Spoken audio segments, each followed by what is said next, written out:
اعوذ باللہ من الشیطان الرجیم بسم اللہ الرحمن الرحیم. عزت مآب جناب ڈاکٹر عارف الوی صدر اسلامی جمہوریہ پاکستان، فیڈرل ٹیکس کمرسمنٹ جناب آصف محمود جا صاحب، نہایت قابل احترام گروپ لیڈر سہیل الطاف صاحب، سابقہ صدور راولپنڈی چیمبر، ایکسلنسیز، ممبران ایوان صنعت و تجارت Rawalpindi, president Islamabad women chamber, Rawalpindi women chamber and Rawalpindi small traders women president, ہمارے پیارے پاکستان کے مستقبل کے معمار اور آج کے ہیروز، آپ تمام لوگوں کو میری طرف سے السلام علیکم. میں آج کی تقریب کے مہمان خصوصی جناب ڈاکٹر عارف الوی صدر اسلامیہ جمہوریہ پاکستان، جناب یہ ایک اعزاز کی بات ہے اور ہم آپ کے شکر گزار ہیں کہ آپ نے ہمیشہ ہماری سرپرستی کی، ہماری حوصلہ افزائی کی اور ہماری سربراہی کی.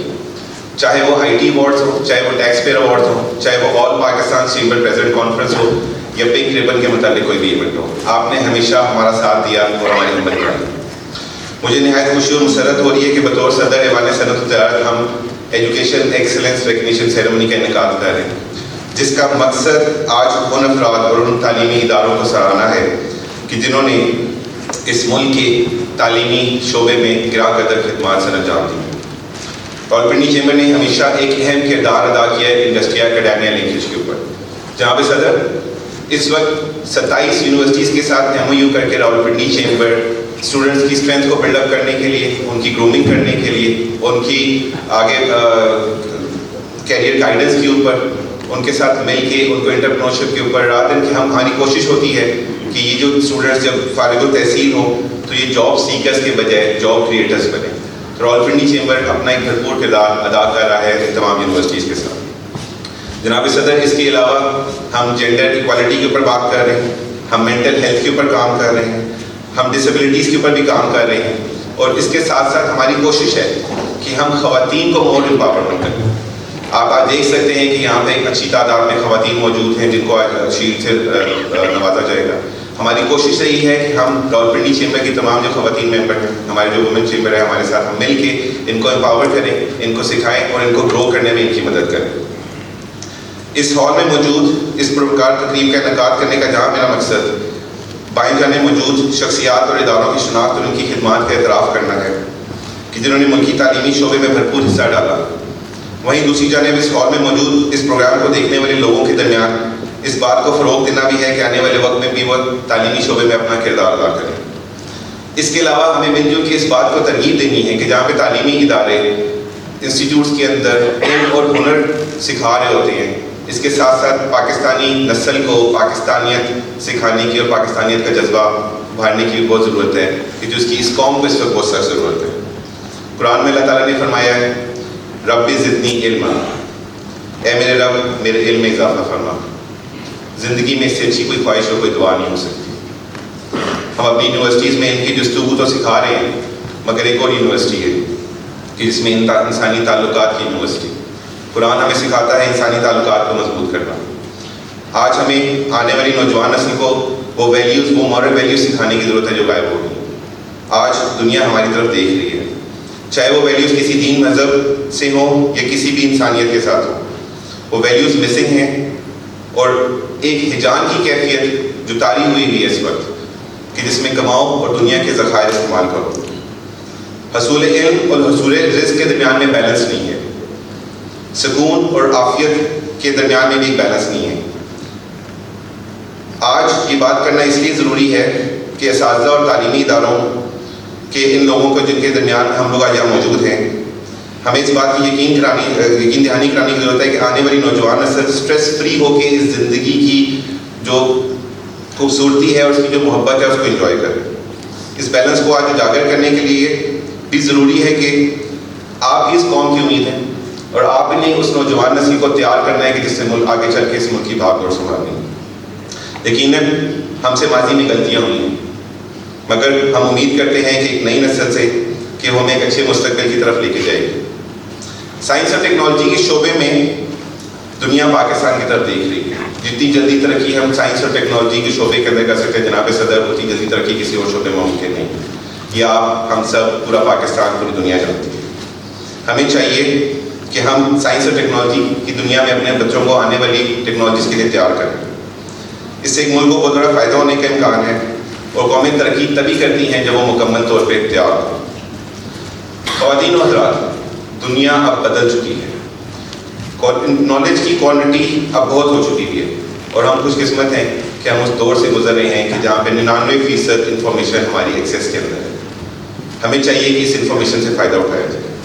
آج ہماری تمام یونیورسٹیز اور تعلیمی اداروں کو اپنی پیس اور انوائرمنٹ کو چینج کرنے کے ساتھ ساتھ انٹرنیشنل دنیا کے ساتھ اس پیس کو میچ کرنا پڑے گا۔ ہم کیوں انتظار کریں کہ جب دنیا تبدیل ہوگی تب ہم تبدیل ہوں؟ ہمیں تو آنے والی نوجوان نسل کو ایسے تیار کرنا ہے کہ دنیا سے پہلے اس چینج کو پہچانے۔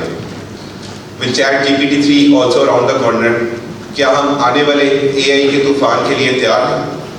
کیا ہماری انڈسٹری اس AI کو absorb کر پائے گی؟ کیا جاب کٹس اور جو ڈاؤن سائزنگ کا ایک آنے والا ٹرینڈ ہے اس کے لیے ہم نے اپنے آپ کو تیار کیا ہوا ہے کہ ہماری انڈسٹریز تیار ہے؟ بالکل بھی نہیں۔ خواتین و حضرات، قومی ترقی صرف دو چیزوں پہ کرنی ہوتی ہے، ایک صحت اور ایک تعلیم۔ چائنا نے پچھلے 15 سالوں میں ان دونوں چیزوں پہ بہت محنت کی، مگر ہمارے یہاں کیا ہے؟ 2 کروڑ 20 لاکھ بچے اسکولوں سے باہر ہو گئے۔ آج ہمارے سامنے یہ چیلنج ہے، بہت بڑا نمبر۔ ہم اس نمبر کے ساتھ کیسے مقابلہ کریں گے؟ دنیا ہمیں 5واں بڑا ملک سمجھتی ہے آبادی کے لحاظ سے، اور ہم ان بچوں کو تعلیم نہیں دے پا رہے۔ اگر ہم نے اس یوتھ کو، جو کہ 60% سے زیادہ ہماری پاپولیشن کا ہے، جس کو ہم یوتھ پنچ کا نام دیتے ہیں، گائیڈ نہ کیا، ٹرین نہ کیا، ان کی اسکل ڈیولپمنٹ نہ کی، ان کی ہیومن ریسورس ڈیولپمنٹ نہ کی، تو یہ ایک یوتھ برڈن بڑھ جائے گا اس ملک کے اوپر، اور اس یوتھ برڈن کو آگے چل کے مجھے اور آپ کو ہی سنبھالنا پڑے گا۔ ہم یہ کیسے افورڈ کر سکتے ہیں کہ 2 لاکھ بچے اسکول سے باہر اور ہمارا ملک ترقی کریں؟ پڑوسی ممالک میں پرائمری لیول میں 100% ایجوکیشن لیول ہے، ہم ابھی 68% پر ہیں۔ ہائر ایجوکیشن کی طرف چلے جائیں تو منیمم از 22%، اور ہم 9% کیوں کریں؟ ہمیں اپنی کیپیسٹی کو بہتر کرنا پڑے گا۔ میں یہاں پہ بیٹھی یونیورسٹی سے گزارش کروں گا کہ اپنی آن لائن ایجوکیشن کو اور واسٹ کریں۔ اب جتنے زیادہ آپ لوگ اسٹوڈنٹس انٹیک کر سکتے ہیں کریں، تاکہ ہم مل کے اس پاکستان کی اسٹرینتھ کو اور بہتر کر سکیں۔ جہاں پچھلے سال سائبر رینکنگ ہوئی، پاکستان اس میں کہیں موجود نہیں تھا۔ کیا یہ بات لمحہ فکرہ نہیں ہے؟ ہم مختلف رینکنگس میں 130 نمبر کے آس پاس ہی رہتے ہیں، مگر دوسری طرف ایک نیا پاکستان، ایک جیتا جاتا پاکستان ہمیں بلا رہا ہے ترقی کرنے کی۔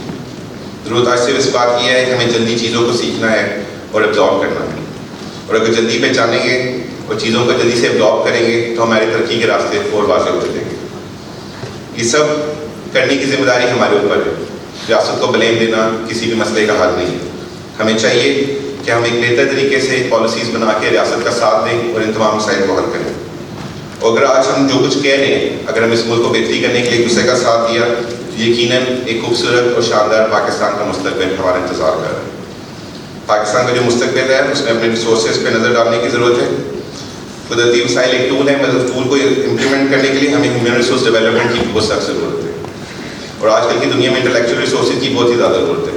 ٹھیک 15 سال پہلے ٹاپ 10 کمپنیز میں سے 9 آئل کمپنیز ہوتی تھی یا آئل بیسڈ کمپنیز ہوتی تھی، آج صرف ایک رہ گئی ہوگی۔ باقی 9 کمپنیز یا تو انٹلیکچوئل ریسورسز کی کمپنیز ہیں، یا انفارمیشن ٹیکنالوجیز کی کمپنیز ہیں، یا AI کی کمپنیز ہیں، یا کنیکٹیوٹی کے اعتبار سے وہ کمپنیز ہیں جنہوں نے اپنے آپ کو بڑھایا ہے۔ یہ ایک ایسا ٹرینڈ تھا جسے میرے ملک نے مس کر دیا، مگر کیوں مس کیا؟ یہ سوال مجھے میری سیاسی قیادت اور تعلیمی قیادت سے پوچھنا ہے، مگر اب بھی دیر نہیں ہوئی۔ ہمیں چاہیے کہ بدلتے ہوئے ٹرینڈس کو، ہمیں چاہیے کہ بدلتے ہوئے ادوار کو ہمیں سیکھنا چاہیے اور اپنی آنے والی نسل کو تیار کرنا چاہیے۔ جہاں 1960 کی دہائی میں پاکستان خلا میں 2 راکٹ بھیج رہے ہیں، مگر اس کے بعد کیا ہوا؟ پڑوسی ملک نے اب تک 270 سیٹلائٹس فضا میں بھیج دیے، اور ہم جو آگے چل رہے تھے ہم بالکل پیچھے رہ گئے۔ یہ کیوں ہوا؟ خرابی کہاں پہ ہوئی؟ اس کا جواب میرے پاس نہیں۔ کیا ہم نے 300 سال لگائے نہیں اپنی پرنٹنگ پریس کو اڈاپٹ کرنے کے لیے؟ آج دن آپ دیکھ رہے ہوتے ہیں کبھی یوٹیوب بین ہو گیا، کبھی آپ دیکھ رہے ہوتے ہیں کہ ویکیپیڈیا بین ہو گیا۔ کیوں بین ہو گیا؟ کیا ہم پرانے ٹولز استعمال کرتے ہوئے انفارمیشن کے پھیلاؤ کو روک سکتے ہیں؟ میرا خیال ہے بالکل بھی نہیں۔ انفارمیشن کا پھیلاؤ روکنا ناممکن ہو چکا ہے۔ علم ایک پانی کی مانند ہے کہ جو اپنا رستہ خود بنا لے گی، اور اگر ہم یہ سوچیں کہ علم کو پھیلانے میں ہم روک سکتے ہیں تو یہ میں قائد اعظم کی اس بات کو یہاں پہ رپیٹ کروں گا کہ انہوں نے کہا تھا کہ سب سے پہلے یقین اور ایمان ہونا چاہیے ہمیں اپنے آپ پہ اور اللہ تعالیٰ کے دیے ہوئے راستوں پہ۔ اس کے بعد آپس میں اتحاد اور اپنے آپ کو ڈسپلن کرنے کی ضرورت ہے، تبھی جا کے ہمیں ہماری منزلیں آسانی سے مل سکیں گی۔ میں پاکستان کے معاملے میں مکمل مطمئن ہوں اور پر امید ہوں۔ یہ وقتی معاشی مسائل ہیں کہ جن سے ہمیں گھبرانے کی کوئی ضرورت نہیں ہے۔ ہم اس مشکل مرحلے سے بھی باہر نکلیں گے، مگر میں یہ سمجھتا ہوں کہ اگر ہم نے اپنا بیڑا اٹھا لیا اور اس بات کو ٹھان لیا کہ ہم نے آگے بڑھنا ہے تو دنیا کی 5ویں بڑی جو ہم آبادی کے لحاظ سے قوت ہیں، ہم دنیا کی 5ویں بڑی معاشی قوتیں بن سکتے ہیں انشاءاللہ۔ جناب صدر، اس سرزمین سونا ہے، اس کے لوگ، اس کی قوم سونا، یہ عظیم مملکت خداداد پاکستان بھی سونا ہے۔ ہمیں چاہیے کہ مل جل کے اپنے بچوں کو ایجوکیٹ کریں، ان کو ٹرین کریں اور ڈیولپ کریں اپنے ریسورسز، اور ایک ساتھ پاکستان کی اسٹرینتھ کو بڑھاتے رہیں۔ میں اپنی تقریر کی اختتام میں یہ بات آپ لوگوں سے کرنا چاہوں گا کہ یہ میرا اس ملک کی کاروباری برادری کا اور اس ملک کی نوجوان نسل کا آپ سب سے عہد ہے کہ ہم آگے بڑھیں گے، ہم آگے بڑھنا چاہتے ہیں، ہم رکیں گے نہیں، ہم لڑکھڑائیں گے مگر ہم رکیں گے نہیں۔ یہ میرا، ہم سب کا، اس نسل کا، اس قوم سے آپ سے وعدہ۔ پاکستان